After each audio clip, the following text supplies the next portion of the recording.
Divulgado uma imagem nas redes sociais e nos criou uma dúvida, inclusive para você que não está nos acompanhando pelo Facebook, corre lá. É uma imagem de um tufão, de um tornado ou de um ciclone. E aí, eu que não sou especialista no assunto, já fiquei com dúvida, e o pessoal na internet começou a, abre aspas, e me permita o trocadilho, surfar nesta onda da dúvida, e uns diziam uma coisa, outros diziam outra. Essa imagem, ela é bem consistente nas suas cores, e para a gente entender o que é, a gente chamou aqui, convidamos o coordenador regional de Defesa Civil, Luciano Peri, para explicar para a gente. Obviamente, Peri, para quem não está ouvindo rádio, é uma nuvem que se forma totalmente diferente do que a gente está acostumado a ver, né? Bom dia. Bom dia, Guilherme. Bom dia a todos os ouvintes. Sempre é um prazer estar conversando com o amigo, né? Então, isso que você fala é muito importante, né? Hoje, com a tecnologia que é a Defesa Civil de Santa Catarina, e essa é uma imagem da Defesa Civil de Santa Catarina, que foi emitida ontem no alerta, né? Por volta das 8 horas da manhã, trazendo exatamente a formação do ciclone extratropical no Oceano Atlântico. E essa é uma imagem que traz exatamente a formação dele, a característica dele e todo o contexto, né? E é importante dizer que a gente tem hoje diversos eventos, né, que são característicos dessa condição, que, como muito bem você falou, né? O que é o tornado, o que é o tufão, o que é o ciclone, né? E aí existem algumas características muito diferentes deles, e alguns são parecidos, mas se formam em locais diferentes, né, Guilherme? E o que é importante dizer? Acho que o primeiro, mais importante dizer, é que esse evento é um evento característico, a gente chama, né, de ciclone extratropical. Ele se forma principalmente no encontro das massas de ar quente e ar frio, que é uma característica da nossa região. E esse ciclone, para você ter uma ideia, ele arrasta, ele puxa, né, o que a gente chama, né, das frentes frias e as frentes quentes, que no caso, no passado, uma falta desse ciclone possibilitou que o Rio Grande do Sul ficasse com grande quantidade de chuvas. O que fazem os ciclones? Eles fazem com que essa frente quente ou a frente fria que traz a chuva passe pelo continente e chegue até o litoral, gerando a condição de ventos. E aí o que tem, né? Hoje, o ciclone extratropical de Santa Catarina foi emitido alerta pela Defesa Civil. Esse ciclone, então, uma estrutura basicamente que a gente chama, né, simétrica, bem definida, então você vê que ele tem um contexto. Ela gera exatamente rajadas de vento, chuva intensa na questão do litoral e também a questão da maré alta. Então, o ciclone extratropical é um evento, é um fenômeno que acontece na região sul, acontece em Santa Catarina e é característico, né? E ele é diferente do que a gente conhece e também já viu, que é o tornado. O tornado acontece na Terra, no continente.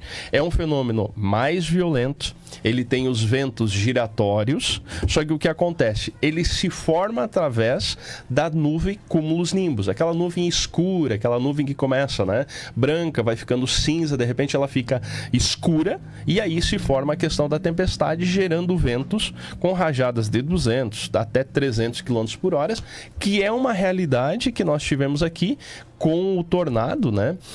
Em 2015, o tornado em Xanxerê. E o último evento que você fala, e aí é uma situação bem interessante, né? Que é o tufão, né? Em alguns locais chamam de furacão, que é a mesma coisa, dependendo da área do continente. Então, se ele for, né, num ambiente, o que a gente chama do ciclone tropical, formando-se acima da linha do Equador, você vai ter a questão do tufão. E principalmente ele se forma lá na região do Pacífico, o Japão, as Filipinas. E o furacão, ele está no hemisfério norte, ali na região dos Estados Unidos, propriamente dito. Então, só para você entender de uma forma mais clara. Tornado se forma no continente através de uma nuvem, né?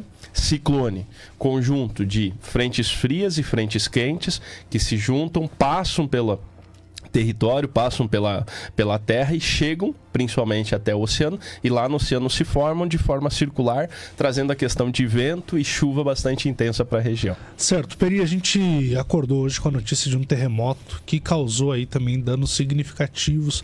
O Avaí estava com alerta de evacuação e tudo mais. É algo que para nós parece distante.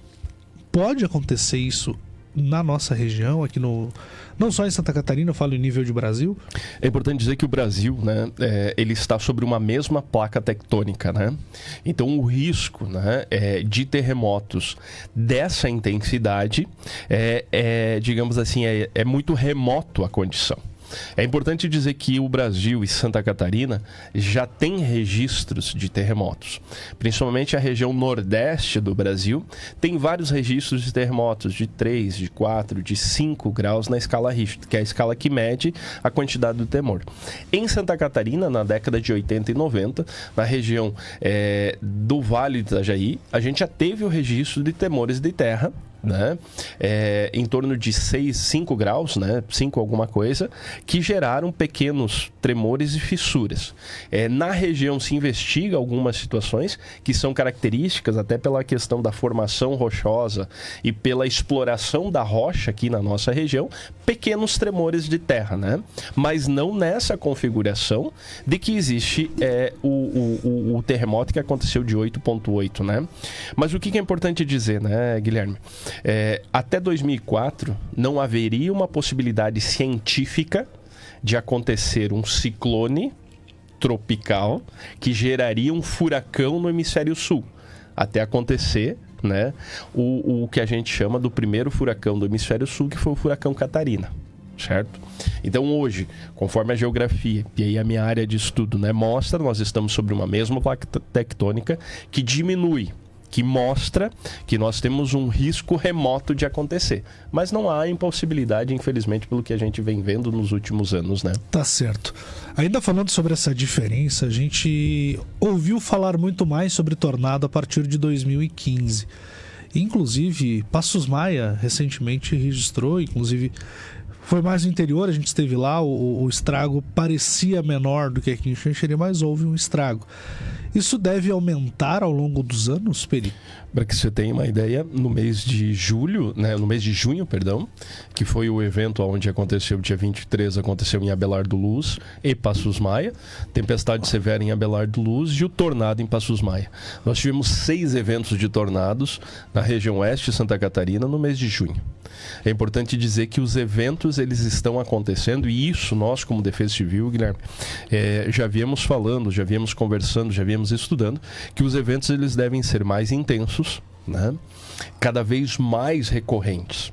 E é importante dizer que esse evento de Passos Maia foi um evento caracterizado, né, como um tornado F2, um tornado de uma magnitude aí acima de 180 km por hora, e que se acontecesse num centro urbano, e você foi lá e você viu, a gente não achou o telhado daquele chiqueirão, fazendo as imagens com o drone. O nosso drone andou quase 4 km em linha reta e não achou o telhado, ou seja, ele se despedaçou, ele se fez pela intensidade daquele evento que aconteceu. Então essa característica, né, de evento, se acontecesse na área urbana de Passos Maia, nós teríamos, quem sabe, uma réplica de 2015 ou pior do que já tinha acontecido. Então, infelizmente, sim, os eventos vêm acontecendo com maior intensidade. Nós temos um tempo de recorrência. O tempo de recorrência dos eventos meteorológicos desse tipo aqui na nossa região era em torno de 8 a 12 anos, a média histórica, e hoje a gente vê que esse número diminuiu. 2 pontos são importantes. Primeiro, nosso monitoramento aumentou e melhorou. Então hoje nós temos 4 radares meteorológicos, está se estudando o 5º radar meteorológico a ser implementado, e mais do que isso, hoje nós temos uma antena satelital que traz as informações muito antecipado. Também, né, Guilherme, as nossas equipes estão em campo conseguindo identificar e verificar essas informações. Então existe, primeiro, né, uma maior identificação desses números. Segundo ponto, nós temos um aumento dos desastres, é o que a gente chama as emergências climáticas, elas vêm se avolumando. Então isso, infelizmente, é uma realidade que nós vamos ter que aprender a enfrentar. Peri, recebeu a pergunta de um ouvinte aqui, Guilherme, beleza, aumentou o número de casos, como se proteger em uma situação como essa? Excelente, a pergunta é maravilhosa. Esse é o nosso grande desafio, né? Dentro da Defesa Civil, nós viemos fazendo um processo que ele trabalha com, né, um tripé. O primeiro deles é a preparação do Estado. E quando eu digo Estado, né, nós, como Defesa Civil, estruturas Corpo de Bombeiros, Polícia Militar, Polícia Civil, Polícia Científica, estruturas de saúde, educação, assistência social, trabalham de forma integrada com seus planos de contingência, com suas ferramentas de ação, exatamente para que saibam de forma antecipada como se proteger, como fazer as ações e como responder. O segundo ponto, que amanhã, inclusive, né, a gente já quer convidar toda a população xanxerense para participar da apresentação do plano de contingência da Defesa Civil Municipal. Então, a Defesa Civil Municipal de Xanxerê passa pela audiência pública por uma ferramenta de gestão, que é o plano de contingência, que é quando acontece um desastre, saber o que fazer. Aquele simulado que a gente fez no último dia 18 de maio, ele mostrou isso, que nós precisamos estar preparados. E o terceiro ponto... Desculpa, é exatamente o que a população faz. Então hoje o nosso desafio, Guilherme, é que o alerta meteorológico é emitido. E o que a população faz para essa situação? Aonde ela se protege? Qual é a sua área segura? Qual que é o seu ponto de encontro? Como que você torna a sua residência mais segura ou o ambiente que você trabalha? Será que ele está protegido contra esses eventos adversos? Então esse é um trabalho que a gente vem fazendo, um trabalho de longo tempo, exatamente para quê? Para que ela entenda quando receber o alerta meteorológico da chuva, do vento ou do ciclone extratropical que agora foi emitido, ou do frio intenso, ela saiba o que fazer e principalmente ela replica essa informação para toda a família. Então é um passo que vem sendo feito, né, em várias ações. Hoje um dos programas que nós trabalhamos é um processo de aculturamento, que a gente chama, que é o programa Defesa Civil na Escola, que vem preparando a comunidade, e dentro em breve a gente deve estar trabalhando com Comunidade Segura, que é um programa direcionado a toda a família, a toda a população, para saber o que fazer em desastres. E quando eu digo saber o que fazer em desastres, é saber o que fazer antes do evento acontecer. Quando o evento acontece, eu vou entender como eu devo me proteger, quais são os passos que eu devo fazer, e depois o processo do retorno, né, que é o pós-desastre. Então esse é o nosso grande desafio como Defesa Civil, entender. E aí vai de várias ações, seja desde a questão da construção da residência, e que aí você vai trabalhar lá com a questão das ações estruturantes, a tua casa, a tua obra que você está construindo, ou a tua residência que tu tem, ela pode ser mais protegida, né, seja com o telhado, seja com as paredes, seja você criando um ambiente mais seguro. Ah, Peri, mas eu não vou construir um bunker na minha casa, ok? Mas você tem um banheiro, que é um local seguro, onde tem menos área envidraçada, onde que na maioria das vezes ele é feito de alvenaria e tem uma laje em cima, porque na maioria das vezes você tem a caixa de água sobre o banheiro, então você consegue ter um ambiente seguro. Então é saber o que fazer, né? E uma das grandes informações é, né, Guilherme, você saber o que fazer durante o evento. Dicas simples, dicas básicas, como não ande sobre áreas alagadas, né? E você vai ter o problema como a gente teve lá no final do ano. Então esse é o nosso grande desafio de trabalhar de forma integrada nos 3 níveis, né? Estado, município e comunidade, que é o nosso principal foco. Uma última pergunta, Peri. Quando é que esse frio vai passar? Essa é uma pergunta bastante importante, né? Nós estamos ainda com frio até na quinta-feira, né? Ele continua e deve-se até a sexta-feira ele deve estar diminuindo, perdendo intensidade, né? Volta? Volta, com certeza, né? Nós devemos ter mais, né?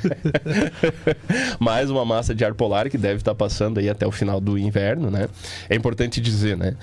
Que os últimos 3 ou 4 anos a gente não tinha um inverno tão, né, rigoroso como este. Nós estamos hoje com a média climatológica dentro do que é esperado para o inverno, né? E a gente vivia sempre aquela média acima, né? A temperatura acima para o inverno. É importante dizer que o frio, ele é necessário, seja para as culturas, principalmente as culturas frutíferas, seja para também a questão do controle das pragas, né? E aí a gente fala desde a questão da dengue, como as pragas agrícolas, né? Mas o frio, ele vem acontecendo, e o que tem se mostrando, né, nos próximos dias é que nós devemos ter de novo aquela elevação das temperaturas, e tendo manhãs, né, um pouquinho mais frias, noites e manhã um pouco mais fria, mas depois a temperatura levantando. E aí a gente trabalha, né, com aquela situação dos casacos, né? Formato cebola, né? Você vai com 10 casacos e depois vai descascando, né? Exatamente. Peri, Essa semana eu conversava com o ouvinte e ele pontuou isso. Esse frio intenso que a gente está vivendo a longo prazo, foi o inverno todo praticamente bem gelado, ele vai impactar no verão com mais altas temperaturas ou não tem um impacto direto? O que acontece hoje ainda, a gente está vendo os efeitos, né? E a gente tem a neutralidade do El Niño e Laninha, né? Então essa neutralidade de El Niño e Laninha não se mostra, né, que nós vamos ter um verão mais quente ou mais frio.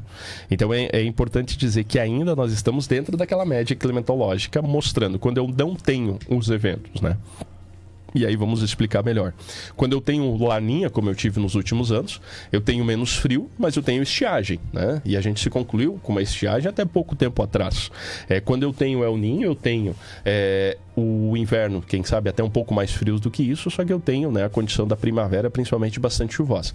Neste momento, a gente tem, né, a neutralidade desses dois eventos. Então nós não temos o aquecimento, nós não temos a condição ainda se mostrando para que você tenha uma alteração disso. Então se mostra uma primavera e um verão dentro das médias climatológicas. Chuva dentro do normal para a primavera e o calor dentro daquele padrão normal que é estabelecido aqui para a nossa região, né? Quem sabe a gente começa a ter a percepção de calor maior. E aí são vários fatores, seja pela questão do própria ampliação das áreas urbanas, né, Guilherme? Que aí traz uma outra característica de calor para a nossa região.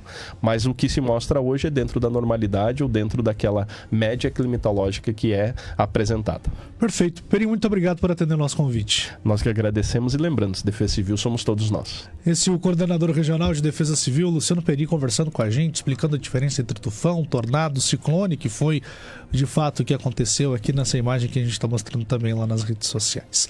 Você pode rever essa entrevista daqui a pouquinho em redeprincesa.com.br. Brazão, Marafimóveis, Noratec, TRR Cyber e Alto Posto Bom Jesus junto com a gente no Rádio Café. Ei, já está acontecendo!